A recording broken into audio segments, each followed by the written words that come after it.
আজকের এই বিশ্লেষণে স্বাগতম। চলুন সরাসরি মূল কথায় যাই। আজ আমরা এমন একটা যুদ্ধ নিয়ে কথা বলবো যা বিংশ শতাব্দীর সবচেয়ে দীর্ঘ আর রক্তক্ষয়ী সংঘাতগুলোর একটি।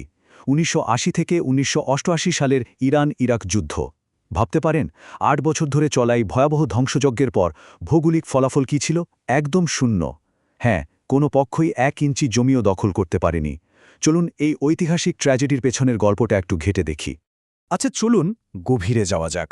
আজ আমরা ধাপে ধাপে দেখব এই সংঘাতের শিকড় কোথায় ছিল, সেই ৮ বছরের নির্মমতা, পেছনের কলকাঠি নাড়া বৈশ্বিক পরাশক্তিগুলোর ভূমিকা, এর চরম মানবিক মূল্য এবং সবশেষে বর্তমান বিশ্বে এর অস্থিতিশীল উত্তরাধিকার।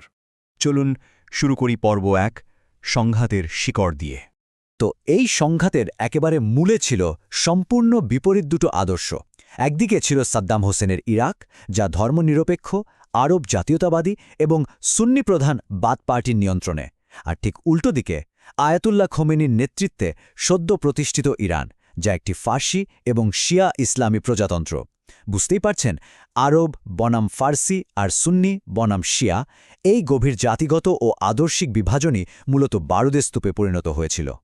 শুধু আদর্শিক পার্থক্যই কিন্তু সব নয়, এখানে আরও কিছু ব্যাপার ছিল। যেমন ধরুন, সাত আল আরেব জলপথ নিয়ে দীর্ঘদিনের পুরনো বিবাদ। সাদ্দাম হোসেন তো ১৯৭৫ সালের আলজিয়ার চুক্তি প্রকাশ্যেই বাতিল করে দিলেন। এর ওপর ১৯৭৯ সালে ইরানে যখন বিপ্লব হল, আয়াতুল্লাহ খমেনি ইরাকের সংখ্যাগরিষ্ঠ শিয়াদের বিদ্রোহ করার ডাক দিলেন। সাদ্দাম এটাকে নিজের ক্ষমতার জন্য বিশাল হুমকি হিসেবে দেখলেন। আর ঠিক ওই সময়টায় জিম্মি সংকটের কারণে ইরান যখন কূটনৈতিকভাবে একদম একঘরে আর দুর্বল, সাদ্দাম ভাবলেন এটাই তো সুযোগ।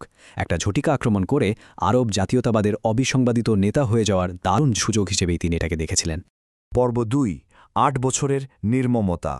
১৯৮০ সালের সেপ্টেম্বরে ইরাকের এক আকস্মিক আক্রমণের মাধ্যমেই এই যুদ্ধ শুরু হয়। সাদ্দামের ধারণা ছিল ইরান খুব দ্রুতই হার মেনে নেবে, কিন্তু বাস্তবে ঘটল ঠিক উল্টোটা।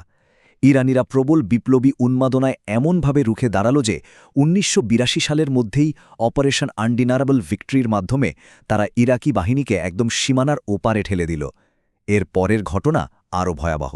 ১৯৮৪ সাল থেকে শুরু হল একে অপরের শহর আর তেলবাহী ট্যাঙ্কারের উপর নির্বিচার বোমাবর্ষণ।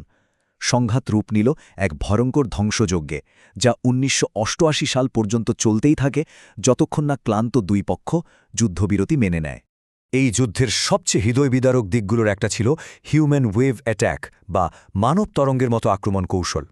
বাজিজ নামের স্বেচ্ছাসেবী মিলিশিয়া বাহিনী, যাদের অনেকেরই বয়স হয়তো মাত্র ১২ বা ১৩ বছর, তাদের রীতিমতো মাইন্ডফিল্ডের উপর দিয়ে দৌড়াতে পাঠানো হতো। আর জানেন তাদের গলায় কি ঝোলানো থাকত? একটা প্লাস্টিকের চাবি, যা দিয়ে তাদের বিশ্বাস করানো হয়েছিল যে ওটা স্বর্গের চাবি।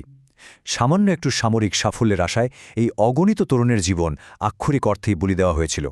অন্যদিকে ইরাকের কৌশলও ছিল চরম ভয়ঙ্কর। প্রথম বিশ্বযুদ্ধের পর তারাই প্রথম দেশ যারা এত ব্যাপকভাবে রাসায়নিক অস্ত্র ব্যবহার করে।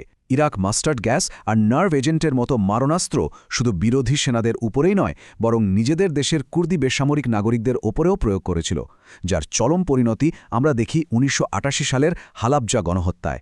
ভাবা যায়, একদিনেই প্রায় ৫,০০০ নিরীহ মানুষের মৃত্যু হয়েছিল সেখানে। এটা ছিল এক কল্পনাতীত মানবিক বিপর্যয়। এবার পর্ব ৩, বৈশ্বিক নিয়ন্ত্রক। পর্দার আড়ালের হিসাব নিকাশ দেখলে আপনি সত্যিই অবাক হবেন।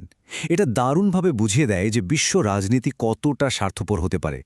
একদিকে সৌদি আরব আর কুয়েত ইরাককে দিচ্ছে ৩০ থেকে ৫০ বিলিয়ন ডলারের বিশাল ঋণ। ফ্রান্স দিচ্ছে অত্যাধুনিক যুদ্ধবিমান। আবার চীনের ব্যাপারটা দেখুন, তারা চরম চতুরতার সাথে দুই পক্ষকেই অস্ত্র বিক্রি করেছে। ইসরায়েল গোপনে ইরানকে অস্ত্র দিয়েছে, আর উত্তর কোরিয়া তো ইরানের অন্যতম প্রধান অস্ত্র সরবরাহকারী ছিলই। মানে পুরো বিশ্ব যেন এক অদ্ভুত লাভজনক অস্ত্রের ব্যবসায় মেতে উঠেছিল। আর যুক্তরাষ্ট্রের ভূমিকা, সেটা তো আরও চমকপ্রদ। আনুষ্ঠানিকভাবে তারা নিরপেক্ষ, কিন্তু বাস্তবে পাল্লা ভারী করছিল ইরাকের দিকেই। ১৯৮২ সালে তারা ইরাককে সন্ত্রাসবাদের তালিকা থেকে বাদ দিল। এমনকি স্যাটেলাইটের এমন সব গোয়েন্দা তথ্য ইরাককে সরবরাহ করল, যা জেনে শুনেই রাসায়নিক হামলায় ব্যবহার করা হয়েছিল। অপারেশন আর্নেস্ট উইলের মতো নৌ হস্তক্ষেপ আবার ১৯৮৮ সালে ভুল করে ইরানের যাত্রীবাহী বিমান ভূপাতিত করার ঘটনাও ঘটেছে, যেখানে ২৯০ জন বেসামরিক মানুষ মারা যায়। কিন্তু সবচেয়ে বড় চমকটা ছিল ইরান কন্ট্রা অ্যাফেয়ার।